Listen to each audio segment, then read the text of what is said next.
Just turn on the chat for everyone. I'm actually going to adjust this. Yeah, there's a picture. That's no. I'm just going to come. Okay, where's the chat function here? It's the webinar. Oh, yeah. Well, no, chat is on. I'm sorry, the captions. Oh, here it is. Because of the different things. Captions, okay. Should be on. Okay. I'm Catherine, like our panelists. One second. Streamed all the things that I can do. Right? Streamed. 52. Hey everyone, welcome. Sorry, a little housekeeping we trying to take care of real quick. Remove, rename, promote the panelist. That's the right one. Right answer. Welcome everybody. Yeah. Hey. We get Catherine on here and we can get started. Hi, Catherine. Hello. Hi. Hello. Let's turn this up just a tad. Yeah. So, welcome everybody. We wanted to talk a little bit about the tie-in is the ethics of training. It's a very thorny topic. It's a big topic that we could probably talk for way more than the 1 hour we have right now about. But we had both of us, we had some thoughts and ideas that we wanted to discuss. And so that's what we're here to do today. Yeah, so Thomas, are you here? So maybe before we talk about it, I just wanted to let everyone know, I'll go ahead and do that right at the beginning, that our Aware Rider course starts tomorrow. This is part of the stuff that we talk about and why we're having this discussion today, but I'm going to drop the link here in the chat here in Zoom. And anybody who is watching on YouTube or Facebook, you can find it by going to artisticdressage.com and clicking on the store, and it'll be right in there. And so we can talk a little bit, maybe just right at the beginning, let's talk a little bit about the course, have our discussion, and then we can answer any questions about the course at the end too.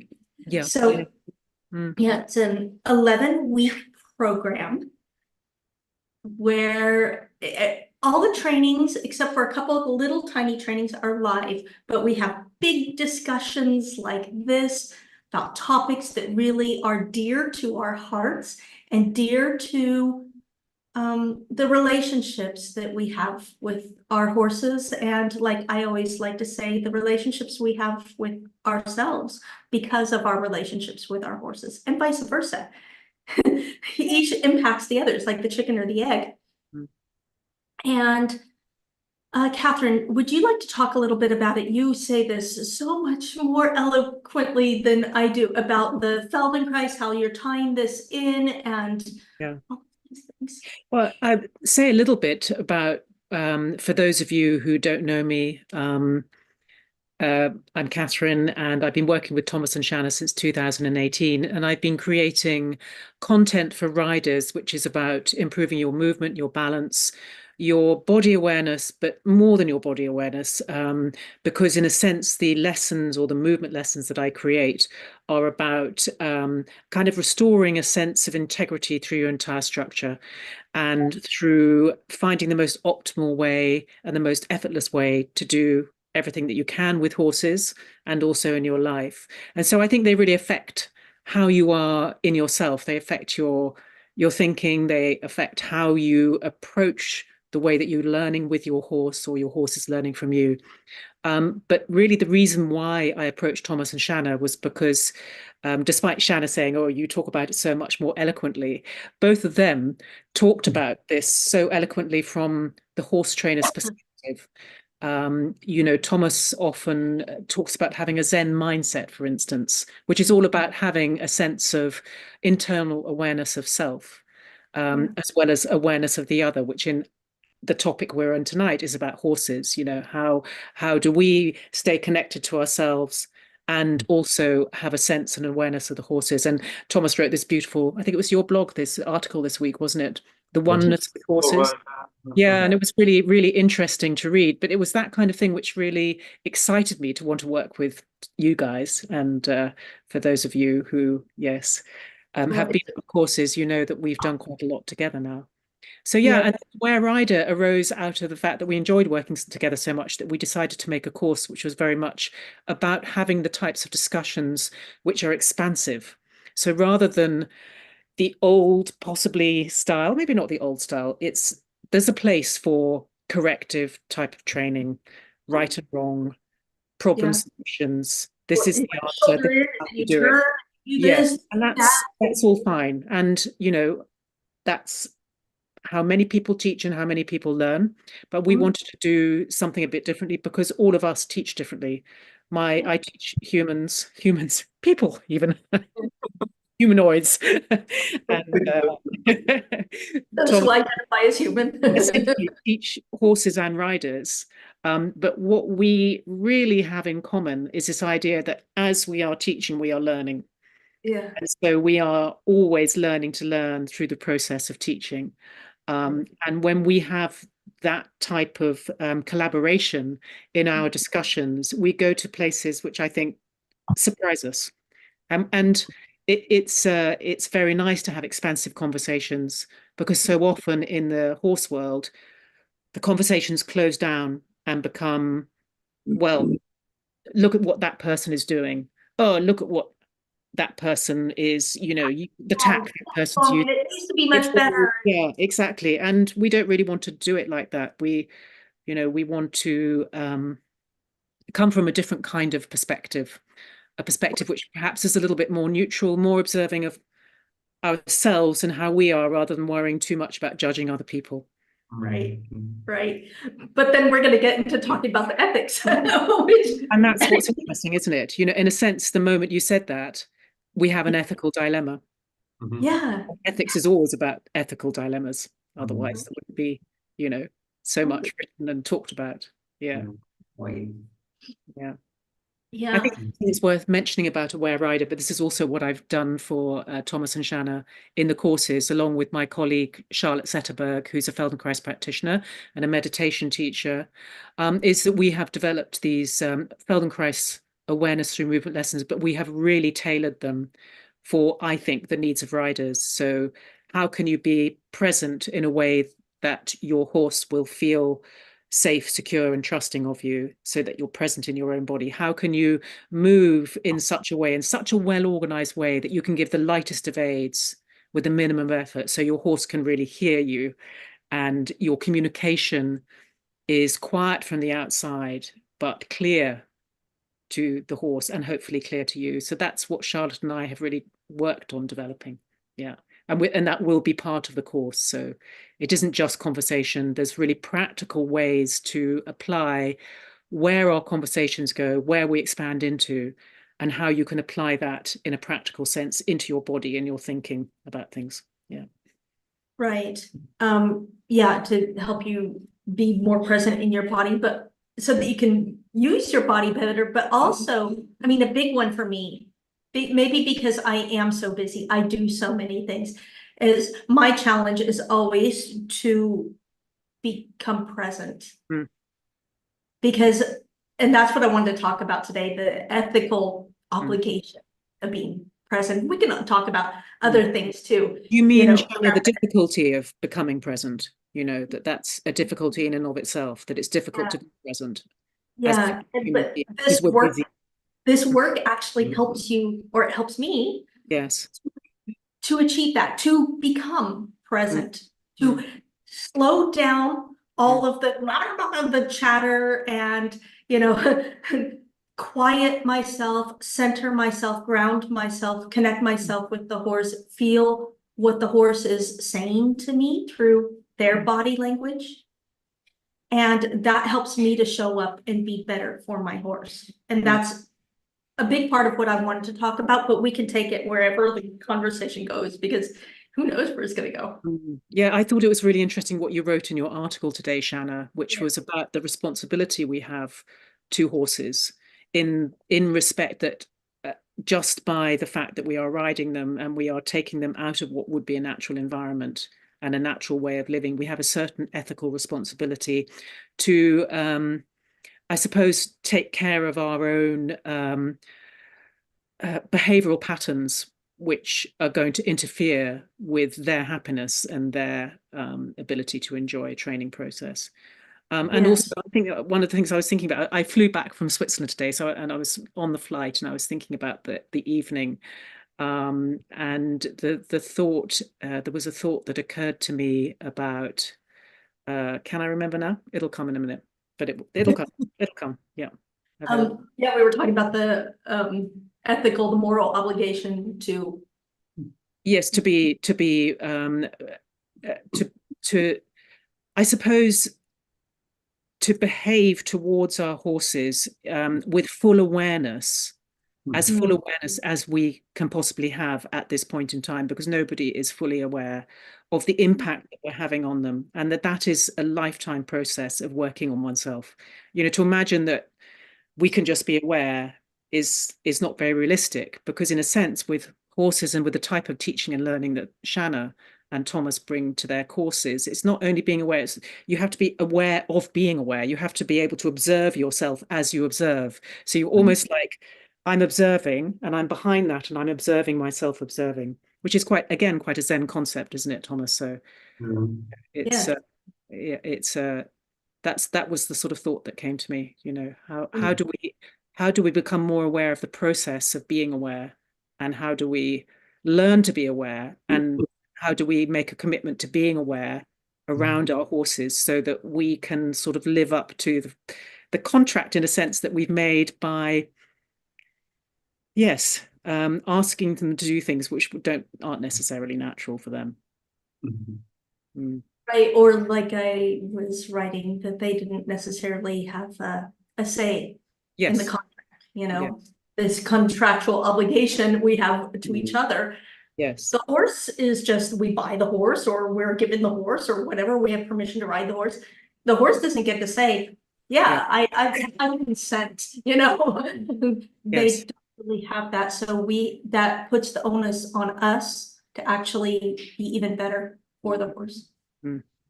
Yeah, and actually that kind of prompted the thought that I'd forgotten, which is,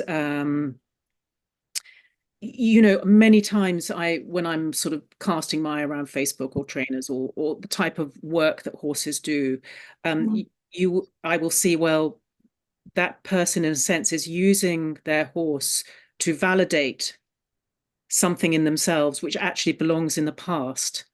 And so they won't actually even get what they want from doing this to the horse. There's so much. Yeah, so that to me seems a shame, that if you do more work on your own self-awareness, I think it starts to sort of trickle into the type of work that you do with your horse, so that it becomes more relevant to who you are in the present, and less about proving yourself based on historical hurt from the past, etc. You know, because a lot of people will drive and drive and drive to achieve with their horses, and that's based on feeling insecure or having low self-esteem. But that's not really fair on the horse, and that's not really ethical. But many times people aren't really aware of that. They just feel the desire to achieve, and that the desire to achieve and get better is so strong that it kind of trumps everything else. And maybe that is absolutely true to who you are in this moment in time. But quite often, those sorts of things aren't really about the present day. They're about trying to relive the past, which you can't change. So you can't change the past. Right. And I think becoming aware of that doesn't mean that you then don't achieve. You don't try to achieve, but you're aware that when your actions are oriented from trying to achieve, rather than trying to do what's best for the horse. Yes, and I guess, you know, there's probably a satisfaction in achieving, which is not based on some of those things, you know, where I don't know, maybe your teacher told you you'd never amount to something. You don't really need to be proving to your teacher anymore. I mean, Thomas, you've talked about this a lot, actually, in sessions, because of your early experience with. That was very common, that the teachers gave us the feeling that we were kind of useless and hopeless, and so that of course that accompanies you right through your life, and you always feel like somewhere you have to prove them wrong, or have to prove yourself, or you know. That you actually can do it. You can't do it, exactly. It's not possible. Mm. And in that process of trying to prove that person from the past wrong, the horse gets lost. Right. As we're talking about ethics, for me, that's something which isn't ethical. Yeah. Oh, It's yeah. common, and I've done it myself in many situations, but it isn't ethical because it doesn't actually really align with my values, the values that I believe I've sort of grown into as a mature adult. It's based on something else altogether. Somebody else's values, actually, isn't it? It's based on somebody else's values, and that's never good. Mhm. But that, I don't know, it takes a lot to become aware that that's what's going on. Yes. But those are the Mm. conversations we want to have, because when you're aware that you're being motivated by that, or that you're acting in this way, then you have a conscious choice you can make. You're not powerless to these motivators, right? Then you go, oh, I am operating from this place of perhaps unworthiness and the need to prove my worth to my second grade teacher, who told me I couldn't, whatever, when you realize that it's coming from that place, you can detach yourself from that somewhat. You can. It takes away the power of that over you. And but then I you think can also, yeah, and I think, Shana, also there's for me, and I don't know whether you guys experience this, but for me, when I am in that more unconscious way of behaving, there is actually a sort of I have a physical sensation of it, which is like a sort of restless, like driving energy, and that lets me know that I'm probably going on a track which isn't really very healthy for me. But I think that's where the Feldenkrais comes in really nicely, because it quiets your system down to such an extent that you notice the disturbances in your system sooner, so before you start acting out. That's it. Not always. Not always. Sometimes I'm like, we're way down. But that's how you find too, though, that you notice. Then after that, you go, oh, there was a warning sign. I wasn't picking up on it. Exactly. So I might have a certain sort of physical tension or feeling of compression somewhere. It's familiar. And it's familiar because it accompanies a pattern of behavior where I know I'm losing the present moment and like the immediacy of my life and acting out something from the past. Yes. I'm really curious, because I find that really interesting that you notice this buzzing feeling in your body. I'm really wondering if anybody in the audience here, if they recognize something like this in themselves. Yeah, Jackie says, yes, I think my body now gives me that signal too. Good point. The awareness through Feldenkrais has indeed helped with that too. Makes it so much easier to be self-aware. Yeah. That's the funny thing, when we started with the Feldenkrais, I didn't realize the many other benefits it would yield. I thought, oh, it makes you more supple. Nice, like funny movement. You can move your pelvis, you have control, you have better proprioception and body awareness, but it's body awareness, but in a different way, right? It's body awareness on a emotional, psychological level too. It makes you, it's really impacted way more than I ever thought it would. And it's benefited my life a great deal outside of writing, in addition to the writing. So thank you. Yeah, and I mean, Feldenkrais, the man who developed the Feldenkrais method, it's named after him. He would always talk about that moving is a reflection of how you think, you sense, and you feel, and you move according to how you feel or how you think. So if you change one part of that, it's not a triumvirate. What's the next one up, Thomas? When it's four things when it's a 4-part thing rather than a 3-part thing. A 3-part is a triumvirate. What's a 4? You know these things. Quadriga, yes. I don't know. Yeah. Okay. So when it's a if you change one part, any of those 4 parts, then everything changes. So if you reorganize how you move, you do a rectangle. Someone's saying exactly. Quadrant. I love it. Quadrangle, whatever. 4 points. Yeah, so we put them on points, but if you change and reorganize how you move, and yes, as you say, Shana, your proprioception improves, your balance improves, your coordination, your agility, your suppleness, your Which ability I to see yourself in accept action. all of that. How can that not change how you think about yourself, your self-image? I just wasn't aware that it would. I didn't tell you. I didn't let you. I didn't tell you. You see, I didn't want to frighten you off. You have to leave Quad of something doom. for surprise, right? Quad of doom, exactly. Quad of doom, I know. It's Yeah. funny. Well, you should use it for something. A quad of doom. Definitely.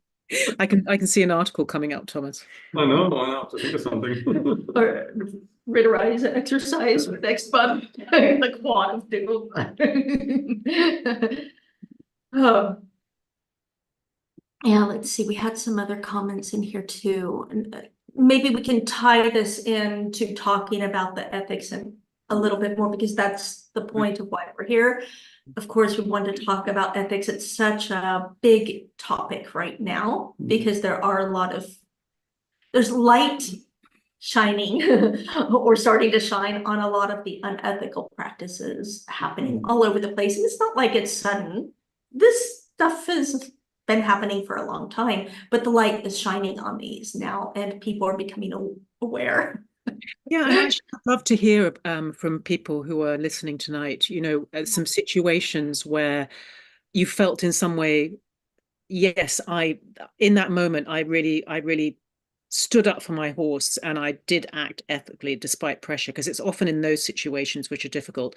And then, of course, there's also the situations where, you know, I have had the feeling where I've let my horse down and I haven't, you know, I haven't acted as ethically as I'd like to. I haven't, you know, and it's not, I think Shannon is saying, you know, about not blaming yourself. No, it's not about blaming yourself. It's about this awareness and consciousness of like, okay, yeah, there was a reason that happened, understanding it.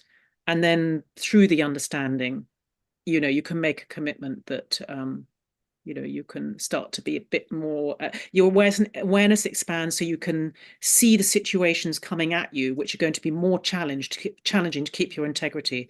Because I think about ethical action for me is about being authentic and having integrity myself. Yeah. And it's easier for me to see in an ethical dilemma, you know, to disentangle it and to see the path that I want to take. Yeah. The path that anyone else takes will be their path, but yeah. Okay, we have some comments here. Jackie says Reddit tells me that the 4-person quadrant of power was called the protectorate. Not that I've drifted off topic or anything. Cool. Yeah, and Janine says we don't know until we know, and then we do better. That's exactly it. And sometimes you only learn what not to do because you go too far or something, and then you realize, oh, I don't like the way that was for my horse. I don't like the way that made me feel either, being that way to my horse. Sometimes we only learn by being pushed by a teacher or just going off track. It happens. I think everybody has done that at some point, and it's not about shaming each other for this and saying you're all bad because you know made a mistake once. You know, it's about recognizing in ourselves when that happens and making that commitment to learn from it and do better. In my travels around today, when I was looking into the topic of ethics, I came across this little known column in the New York Times called The Ethicist. And the ethicist is a philosopher and he answers people's ethical dilemmas every week.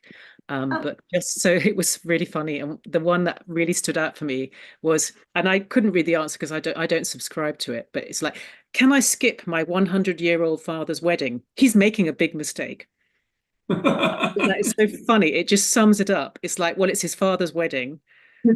He is judging his father for making a mistake and he's asking whether he should go to the wedding or not. And I thought that is a classic ethical dilemma. And it also really made me laugh, you know. We could have a long conversation about, well, you know, what are the ethics around this? And, you know, you might start off with the assumption, well, it's not his business. His father is entitled to marry who he likes. But then you find out that the person he's going to marry has got a sort of secret plan to, you know, I don't know, do awful things to his father. So then, you know, then the ethical dilemma gets knottier and knottier and knottier. And that's why ethics is difficult, because it's never just a simple thing. It's never obvious that's the right direction and that's the wrong direction. Never black and white. Yeah. Never, no. I mean, when I was younger, it was. I mean, I always had this idea that because we confine horses and we, you know, take away their freedom, essentially, it's our responsibility to take care of them and then make sure that whatever we do with them doesn't hurt them. And so I felt also very strongly that it was not okay to say, well, I have no ambition. I just want to have fun, blah, blah, blah, basically as an excuse for riding badly, which would hurt the horse, right? That's often not looked at anymore, right? Because we always focus on the high-profile riders who use the horses as vehicles for ego gratification and so on. But there's the other side too. I feel like if we want to ride, we should do our best to learn to ride and ride as well as we can. I mean, that not everybody is going to be an upper level rider and nobody's perfect is okay. But I feel like we need to make an honest effort to get better and to ride in such a way that we're not, you know, making the horse all crooked and stiff and you know, so that we damage the tendons and the joints and so on by the way we ride around on them. So that was always in the past, that was a big focus for me.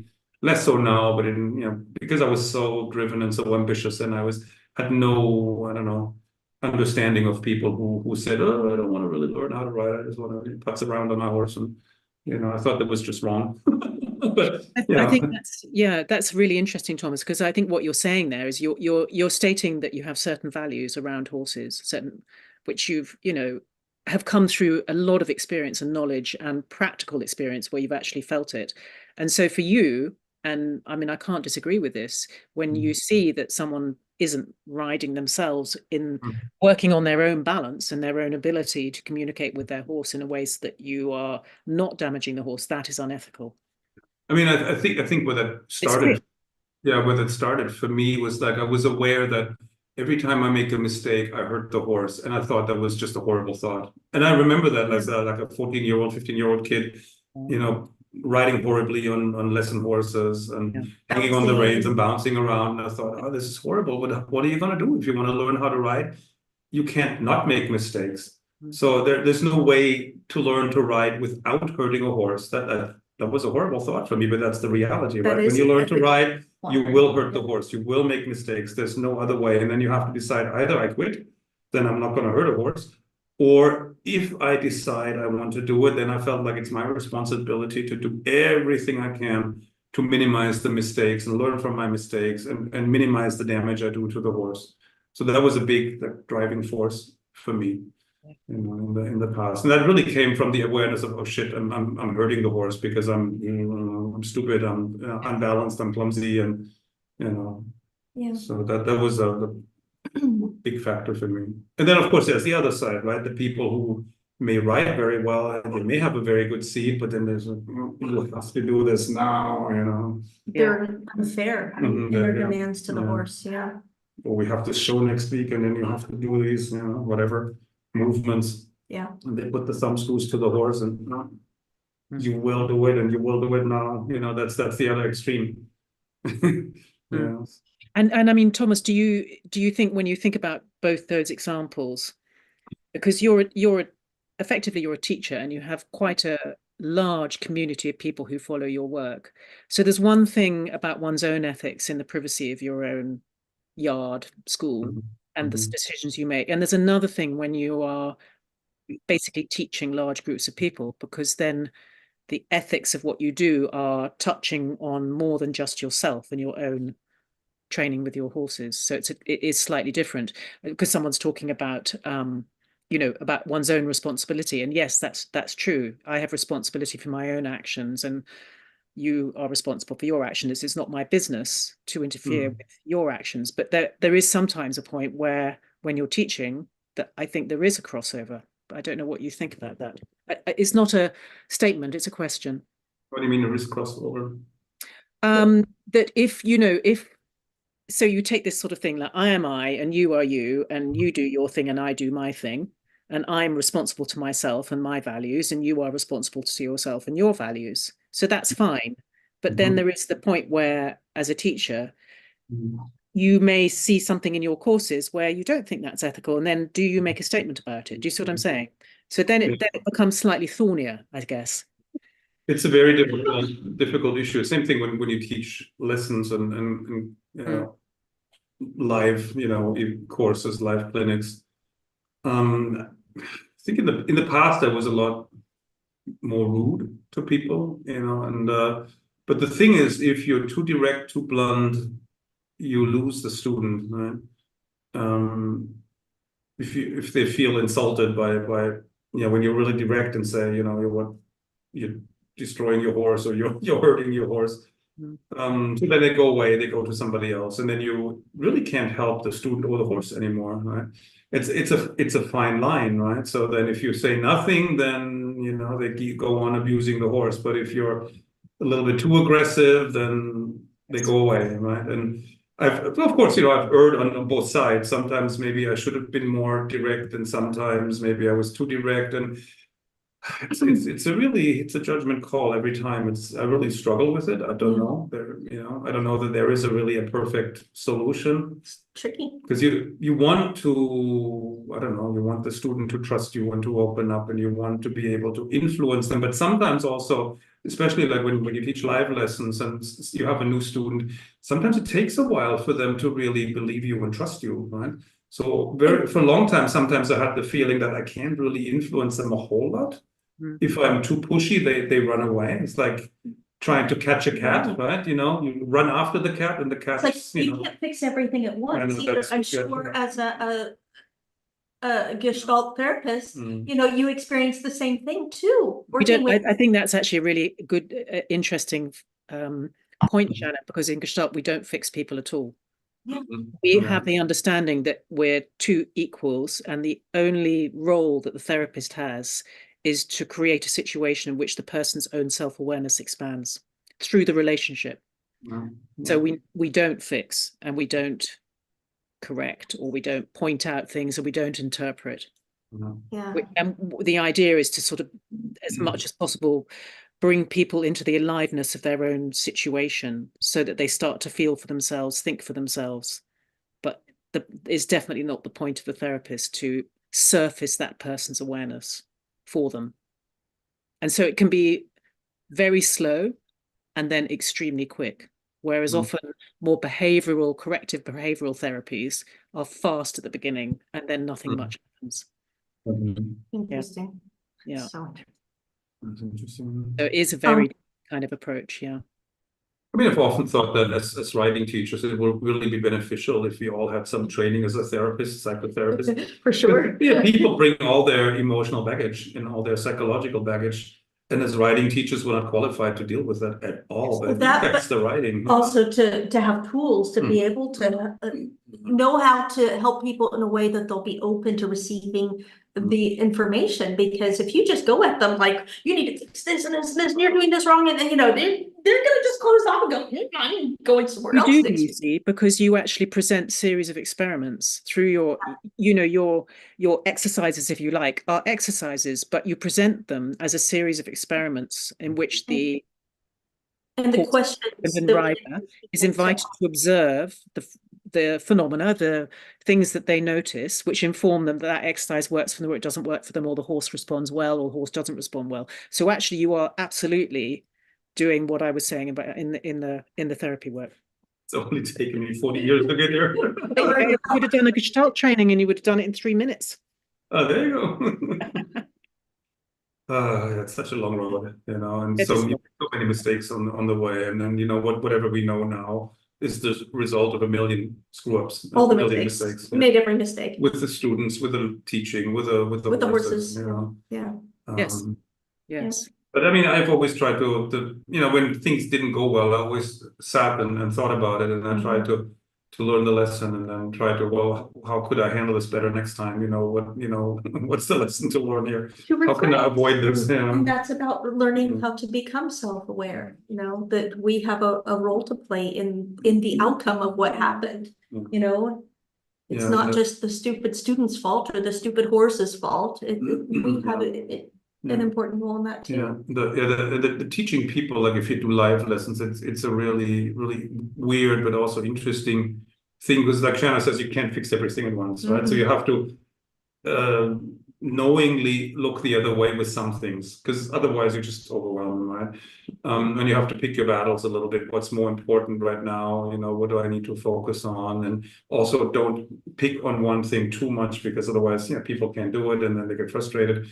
And also I've had a number of students where I felt like they're not really open. If I try to tell them, try this, do that, they sort of, it's not going to work anyway. No, don't feel like it. But maybe 6 months later or a year later, they suddenly, believe me, and then suddenly they are they'll ask, willing to try it. like you've had students before, I remember this, that you could tell right from the beginning that they were not open to corrections about their seat. Like nope, they block you right away. And so you quickly, tiptoed around that and came at it from other areas. And then eventually at some point they come to you and say, today, I'd like you to please work on my seat. It's like, that's amazing. When maybe it's this process that you were talking about, right? That it brought them to the awareness that they needed to work on this, and they asked for help with that. Yeah, and I mean, I think if you do it the other way, where you correct people's seat, what you're doing is you are effectively imposing your idea of what they should do on top of what they're doing, which isn't the correct seat. And then they end up with kind of conflicting tension. One is trying to become who their teacher thinks they should be, and the other one is themselves, who's just as they are, and then you get this conflict. So I think the more that people can find you, or you can teach in such a way that they go, oh, if I bring my pelvis here, how does that feel? Oh, I feel more balanced, I feel lighter. Oh, when I'm here, I feel heavier. And you can do it like that, where you're always giving them some sort of feelings, some sensations to compare to, and then you let them choose where they want to be. Because if they feel lighter here, but they can't maintain it, they're only going to strain to maintain something. And what's the point of that? They're not going to be balanced. They're just going to feel compression, strain, and bracing. And that actually makes your balance worse. So it's a slow process, In my youth, of course, we were taught like this is right and everything else is wrong, and you must sit like this and you must do it like that. And so that's how I taught, right? And then, of course, you meet a lot of resistance then. And it's easier if you tell people, why don't you try this and try that and compare and contrast? What's better? What feels better? What does the horse like better? Let's try something. Yeah. And people are much more open than to do it. An experiment, and then they can learn through their bodies themselves. I guess you give them some authority that they can make the final decision, I mean, I've even had, situations where I said, well, this and this, blah, blah, blah, do this, do that. And then said, well, that's not how I learned it, I learned blah, blah, blah. And then I said, well, okay, go ahead, do that. How does that work for you? So, and then, well, why don't you try this in addition and compare the two, and then go with whatever works better. If the old way works, stick with that by all means, right? If my way works better, stick with that. So, and that helped me get around the resistances sometimes a little bit. But it's tricky. I mean, really, the teaching the horses, training horses is the easy part in a way. So my teachers always said 40 years ago, like, training horses is easy, but the people, I need to be a shrink just to deal with the people. So we have something to that. To return to some of the things we were talking about, the ethical comments coming with people that are doing things that they shouldn't, you feel is unethical with their horses. There's some discussion about that in the chat. Beth says, what about situations where you see horses being used poorly in a stable? We had a lady who would lunge her horse on a small circle on a hard-packed gravel road. Seemed it would be hard on his joints, and the impact of the hard ground couldn't have been good either. Plus, he could have slipped as it was a bit slick. And there were some comments about that. Jackie does say, so if one is being true to one's own path, and that requires an understanding of what it is, and also the courage to find out what other people's paths are and whether they will interfere with one's own. Yes. And I think often ethical dilemmas are, do I hurt the other? Do I hurt myself? That's often a common ethical dilemma. This course of action potentially will be better for me, but worse for that other person. Yeah. Or I take that course of action, which is better for the other person and not so good for me. That's true. Yeah. And sometimes I suspect, you know, most people in life, if you're in a relationship, you know, which we all are, you will sometimes, we probably go either side of that, because that's how human interaction is, you know. Yeah, Jackie replied to Beth and said, I think that is expanding one's own ethics to impose them on others. For me, my responsibility is to me and my horse only, unless someone else asks me into their own circle. That's how I see it. Because, you know, if you see somebody doing something bad and you then tell them, you shouldn't be doing this, you're hurting your horse, they will just tell you to, you know, screw off, and they won't listen, you know, you won't change them. You just made another enemy, you know. So that's why, I mean, at some point I made a decision to only give advice when I'm asked. But that's like the small things, like this person is riding badly, but what about when you see outright abuse against a horse or a child or something? It's like, it's then really tricky. you have the obligation to step in. It's hard. You know. Yes, I mean, I think that's a decision, isn't it? It's, you know, I've been in a situation in a stable, and I think Beth is probably talking about that, where I did not like the way that they treated the horses. And I'm not saying they were overtly cruel, but they were, to my mind, cruel. You know, a lot of people wouldn't have thought it was cruel because it's quite accepted practice. So I left the stable.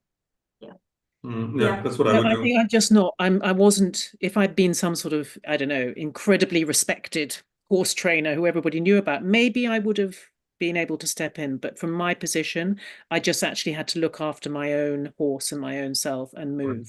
You have to, yeah. Yeah, I mean, realistically, what are the chances that you can actually do something positive if you make a big scene and you tell them, you're abusing your horse? What can you achieve? Are they likely to listen to you? Are they likely to change?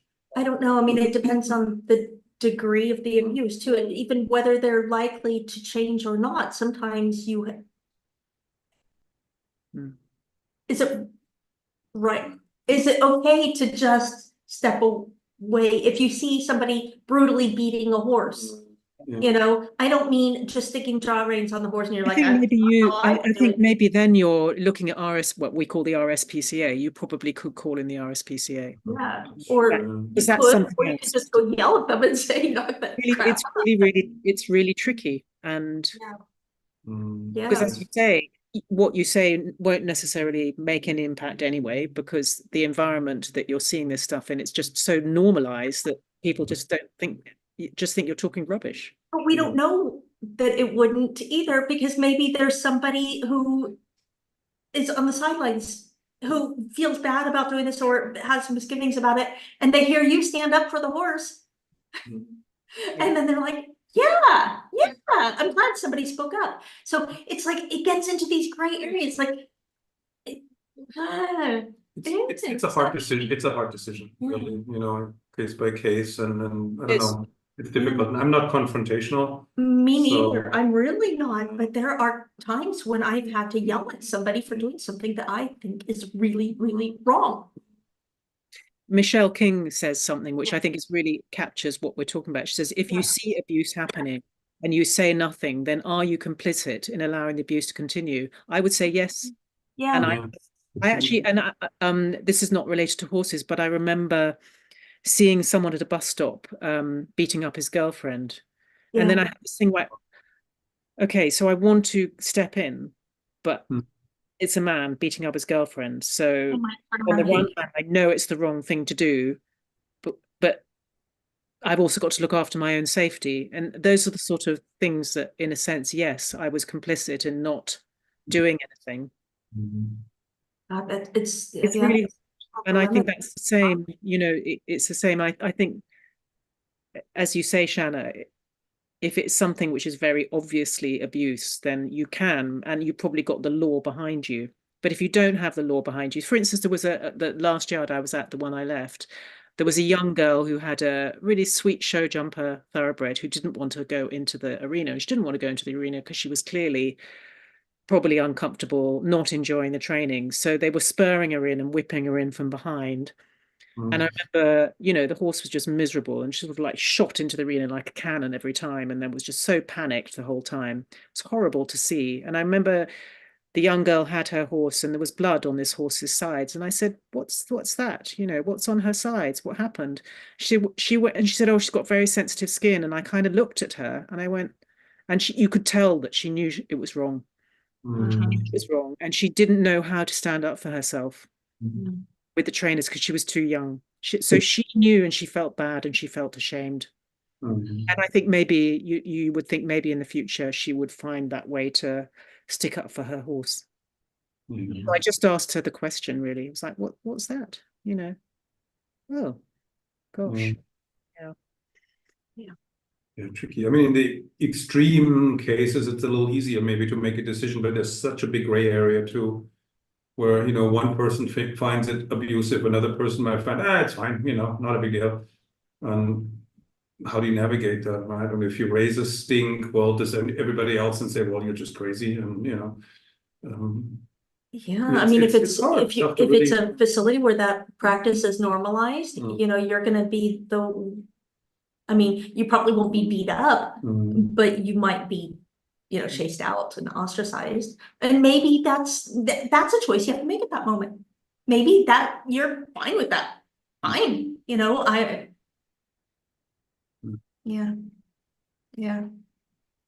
It's a sticky. Liz Brown is saying something here. Liz is a judge, and she says, as a judge, I have a responsibility to the horse. I have on several occasions stopped the rider and asked if they are aware their horse appears sore or lame. And I have asked them to continue at the walk or retire. I mean, that's great. And I don't think all judges do that, from what I understand. But Liz, that's great, you see, because you're in a position of, you're in a position where you really can do that. And your role, if you like, backs you up to do that and gives you the authority. And someone is bound to listen to you in that respect. As a judge, you're in a good position because you can say, this horse is lame, ring the bell, goodbye, call the vet. And then people have to listen to you, but if you're just a boarder somewhere, especially if you're not a very advanced rider, or you like say this something. Girl, this young girl, or teenager or something, she doesn't have any power or authority, and maybe the horse she was riding wasn't even her own, so it's really tricky. But Some interesting comments further back by Sally Little was mentioning about riding at all, that when you ride at all, is that ethical because horses are, and I think that is a question people ask, and I really totally I went through a long time where I started to think that maybe riding wasn't ethical. Who am I to get on these horses and tell them what to do? But then my horses became very unhappy because I wasn't riding them. And they're happiest when I'm riding them, but I have an obligation then to ride them and be super fair with them. She also mentioned that, when we ride a horse, inevitably, because we're adding weight to their backs, we are putting wear and tear through their joints. So there is, and I think that's a really interesting point. And, it may be that if some people will go, actually, I don't want to do that, and they won't ride because they know. And I think that there was there's some anatomy dissections being done in Australia where they find damage to the horse's elbows after 2 months of riding in almost 100% of cases. Really? Elbows? Yeah, arthritic changes, or bony changes, I should say. That's crazy. And so I don't, so then we're getting into, this is such a personal thing. And I do, Sally, I do think about that. And I do think about, the fact that maybe I'm contributing to those types of things. And I'm going to be completely honest, I really, really love riding. And so I do want to continue. And I am aware that there is maybe a slight ethical dilemma for me about that sometimes. I do my best within my desire, I suppose. So I do put my want first. I would just then say that actually shows then how important it is that we do the best job we can to ride the horse in a way that will help them stay as sound as possible. That helps them to bend the joints, become as straight as possible, so they're not, building tension through one side of their body unevenly, and learning to bend the joints so that the big joints of the hind legs and the big muscles around those joints can hold that weight and alleviate the weight off of the front legs, the more fragile front legs, you know. So if you're going to ride, then you don't have to ride. Moral obligation to do the best you can for your horse. Yeah. I mean, in my book, I'm not going to say what everyone else has to do. They have to make those decisions. Yeah. And then also skating come. Yeah, just looking at yeah, I mean, I went through that too, where I thought, well, should I even be riding? Is that even fair to the horse? But I mean, sometimes if I don't ride, my horse bangs on the door. You know, it's like, you'll tear the barn down. I used to train a whole bunch of Lipizzan mares, and they were just maniacs if they didn't get ridden every week. I mean, talk about, you know, signing yourself up for something, you know, when you have horses like that, you can't take a day off because they insist they tear the barn down and come and get you out of bed. Some horses like the work and they thrive with it, and other horses couldn't care less. Some horses have no interest, they don't want to ride, they just, you know, want to be left alone. Apparently Egon von Neindorf had a really nice Lipizzan stallion that was just magnificent, and he was only used for lunge lessons, you know, with some beginners basically. And then somebody asked him, so why didn't you take that horse for yourself as your personal, you know, high school, you know, Grand Prix horse? And he said, I tried, but I didn't want to. You know, so I left him alone, you know. So, and he didn't say he has to, you know, he has to earn his keep, you know. So he said, okay, fine, if you don't want to work upper level dressage, then you can at least do some, you know, babysitting, you know, lunch lessons and stuff. So that made an impression on me because, you know, back then I was still young when I heard that story. I sort of assumed that, of course, the brilliant master like Neindorf, he would just make every horse and, you know, fulfill his potential and so on. But Neindorf was actually pretty progressive that way, that he would take the horse into consideration a lot more than was common at the time, you know. I just wanted to add one more thought to this, that the breeding has complicated things in that, just like with dogs, these are not wild horses, you know, that just live out on the steppe. You know, these are horses just like a border collie is not happy without a job. A Siberian Husky, I used to have one, they need to be working. They want to be pulling something. That's when they're happiest. Otherwise, they develop all sorts of behaviors because they're unhappy. And we've bred horses also to be the same way. So this complicates things. They actually. The discussion in the chat is developing exactly along these lines. Carla's saying, I even struggle with wondering if keeping my older horses simply moving is ethical. Because if asked, her horse would say no, but at the same time, she knows that keeping a horse moving is good for their bones and their joints and things. So yes, this is ethics. This is ethics and ethical dilemmas. It's these questions where you go, well, on the one hand, but on the other hand.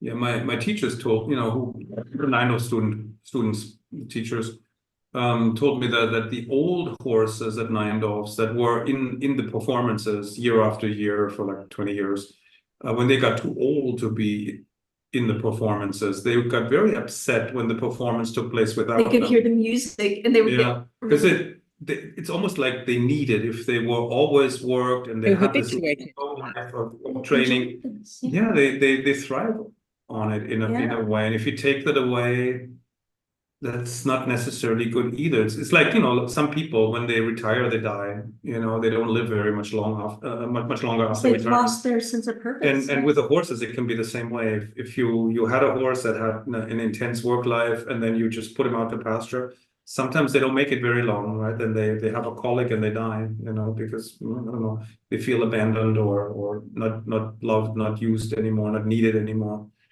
Yeah, so it's interesting, right? It is interesting. Those of you who are new, the cats and the dogs are a big part of the courses. And I would like to say that my cats never struggle with ethical dilemmas. They're very, very clear about their life. They have, you know, they have their needs, and I must answer them. Exactly, we've got it all figured out. Yes. So those who arrived partway through, We're going to wrap this up, but this is really just the beginning of the discussion. We would like to invite you to join us in the Aware Rider. It's a 11-week program where we're going to continue discussions like this and even beyond. And it starts tomorrow. Tomorrow morning, in fact, is the very first lesson. It's a live awareness through movement lesson. And so I'm teaching an awareness through movement tomorrow, which is all about connecting your head to your pelvis and finding a sense of length through your spine, but soft length rather than fixed length. So it's an absolutely marvelous lesson for riders. There will be no discussion tomorrow apart from hello. So if you are joined up and you can't make it, because I know some people in America like, oh my God, the Feldenkrais lesson is at 3 a.m, but it will be recorded and there isn't a discussion. The discussions are on, I think mostly Tuesdays, aren't they? I think mostly Tuesdays at 6 UK time, Portuguese. UK time, which is, well, depending on where you are in the US, it's the we have this worldwide audience. It's really hard to find times which suit everybody. So we do our best. So the Aussies win tomorrow. The Aussies and Kiwis win tomorrow. Yes, in the morning. Yes. Okay, so we would love to have you join us. Click on the link and go check it out. It's a fun, even if you don't want to sign up for the course, go check it out because it's a really fun. It's amazing. Yeah, it was really fun to make that. It's Alice in Wonderland themed. So go enjoy that, please. The cat's called Alice, so there you are. There we go. There's Alice. I thought that was her. Yeah. You have 2 black cats, so it's hard to tell them apart, but I was thinking that looks like her. Yeah.